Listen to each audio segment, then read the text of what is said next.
Alrighty, guys, welcome back to High Top Baseball. Before we get going today, I just wanted to say thank you, guys. The messages, the comments, the likes, the subscribers. I mean, the support of this page over the last 24 hours of launch has been absolutely overwhelming. It's been incredible. I'm just super appreciative, super thankful. I'm excited to get to do this with you guys. So, again, just thank you. Share this with your friends. Let's get this thing to the moon. Let's bring high top sports into this Gator baseball community. Let's go win a natty this year, man. Let's go. So before we dive into the 2026 season, start talking rosters and schedules, I really wanted this page to be an opportunity to bring new fans from Gator Nation into the Gator baseball world. So I want to do just a quick overview on the Gator baseball program, our history, current players in the big leagues, different stuff like that. So let's go ahead and dive into that. All right, so let's talk about what our Gator baseball boys call home. This is Condron Family Ballpark, beautiful ballpark. You can see here, opened in 2021, record attendance of 9,303 during a weekend series last year versus Miami. Beautiful stadium. You can see the berms down the sides, right? Nice, beautiful grass right now. On a weekend, those things are going to be shoulder to shoulder with Gator fans getting rowdy. There in the outfield, you got a nice little concession stand, those beautiful orange and blue lawn chairs. Just a great experience for a baseball program. Right there down behind the first base dugout, if you're down in the concourse, you can go see the 2017 National Championship trophy. This stadium, you can tell, is new. It's beautiful. It's an absolute must visit. All right, next let's talk Gators in the big leagues. I believe last year during opening day, we were the number one college with the most alumni on an active roster on MLB opening day. If you follow me on Twitter, you'll see the MLBU comment a lot, right? We are MLB University. That graphic there on the right, you can see we have the most debuts in the MLB since 2008.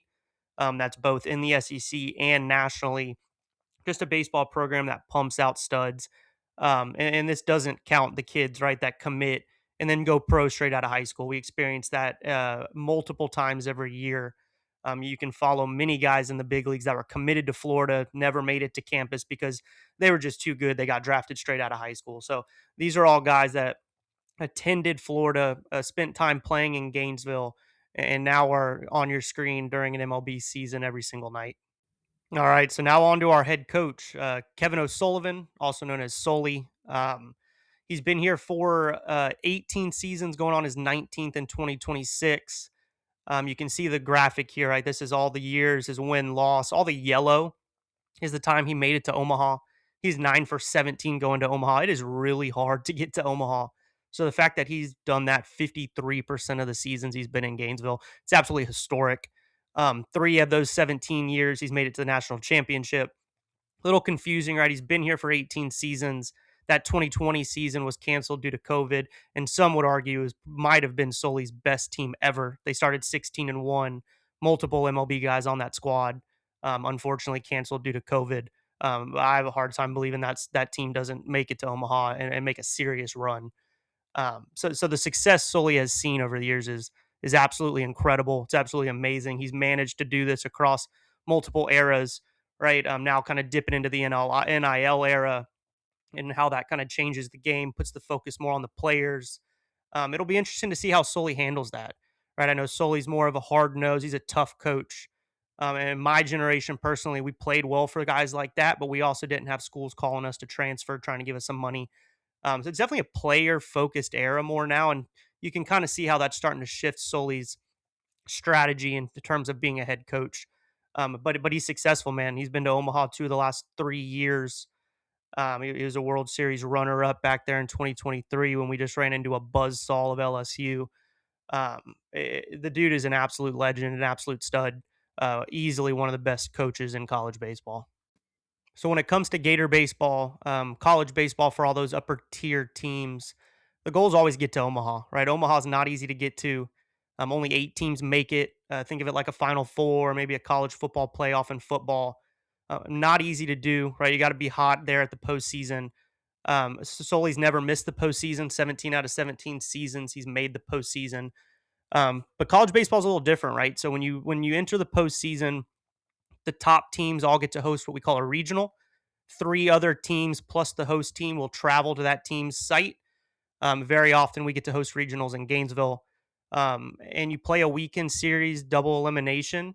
and the winner of that goes on to what we call super regionals, right? And so you'll have a winner of one region playing against the winner of another region in a super region, super regional. It's a best 2 out of 3 weekend series. So again, you got to be playing your best baseball, right? It's a bad weekend can end your season.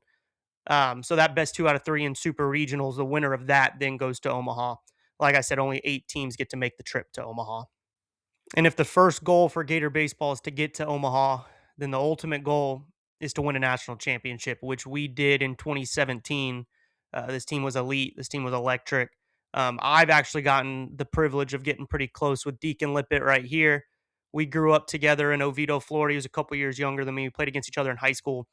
Never knew each other, never really talked to each other until just a couple months ago. We connected through some mutual friends, ended up attending a Bible study together. So, Deacon's been fun to kind of pick his brain on some Gator baseball and stuff, but I'm hoping that we can bring Deacon on here, talk to him a little bit, maybe bring some of his buddies like India and JJ on, and just kind of get to relive this 2017 national championship team, man, because they were historic and they deserve their flowers.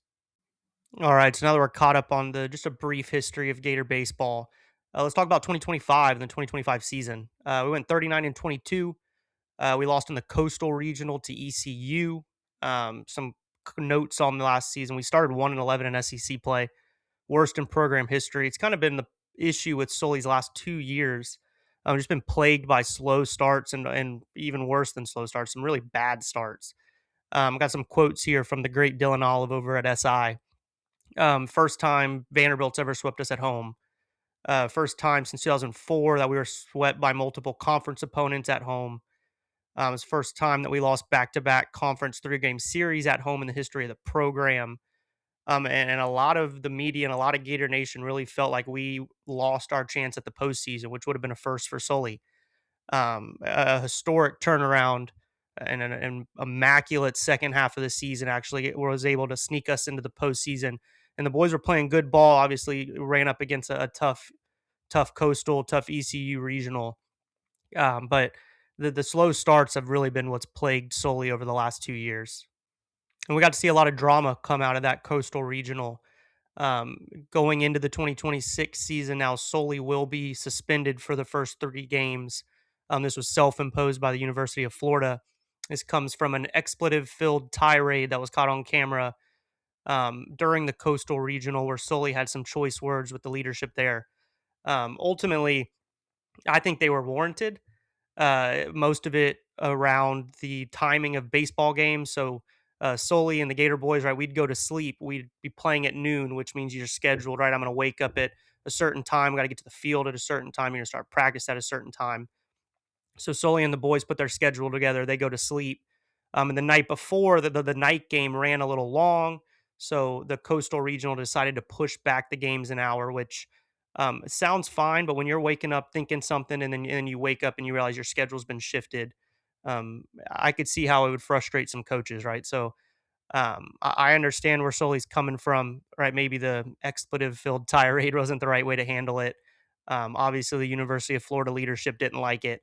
So Sully will be suspended for the first 3 games. All right, so off-season news.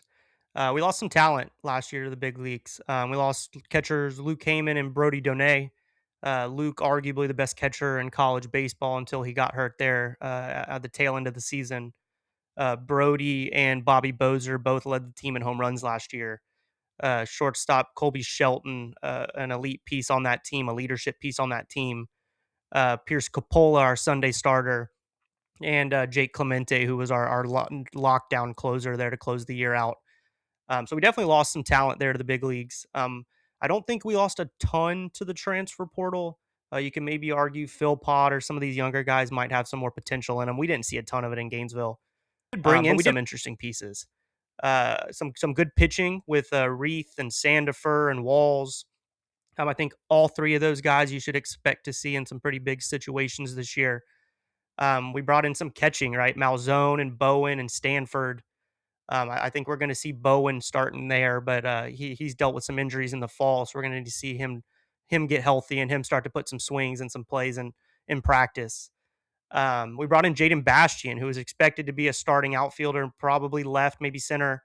who unfortunately had a pretty tragic injury there during fall season. So we're praying for him and wishing a speedy recovery for him.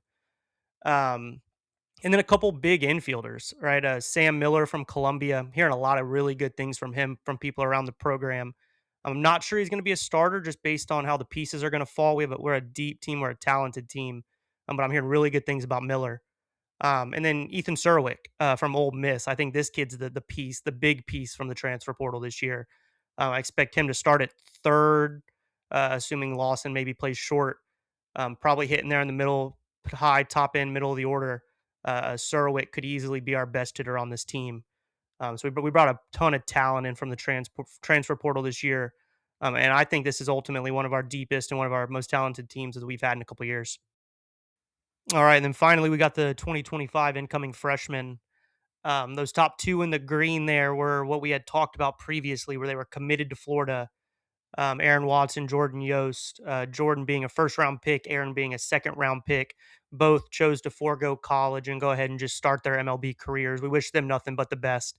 But again, right, when it comes to Florida Gator baseball recruiting, you're going to expect some of your top end talent every year from your recruiting classes to get poached by the MLB.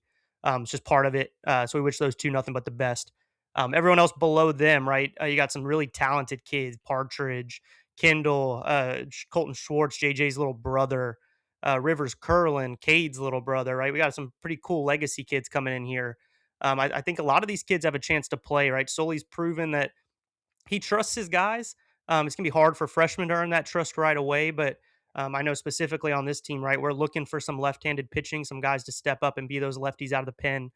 We got a couple here that probably have a chance to earn those spots. So I'd expect to maybe see some of these kids, especially early on before conference play starts, and just how baseball rosters work, especially with Sully. If he sees that you can go out there and perform for him, and he trusts you, right, he's going to let you play. So how this lineup looks on day one is not necessarily how it's going to look like at the back half of the season. So expect all this to change. But this Gator baseball team's deep, it's talented, and I think we got a chance to make a run. All righty, guys. Now that we're caught up through 2025, getting ready for the 2026 season, I might have missed some guys. I might have missed some transfers, some freshmen. Please drop them in the comments if I do. We're all fans here. I'm here for you guys to help me out. So please drop any comments of any names I might have missed. Expect the next video to be maybe more of a roster breakdown. We'll get into the schedules. We'll take a magnifying glass to some of these positional groups. Really just start to see what this lineup's going to look like as it starts to shake out. Make sure you go over to High Stop Sports Shop, get your shirts, get your hats, all different types of colors. Make sure you comment, like, and subscribe, both High Top Baseball and the main High Top Sports chat. God bless and go Gators, guys. Let's do this.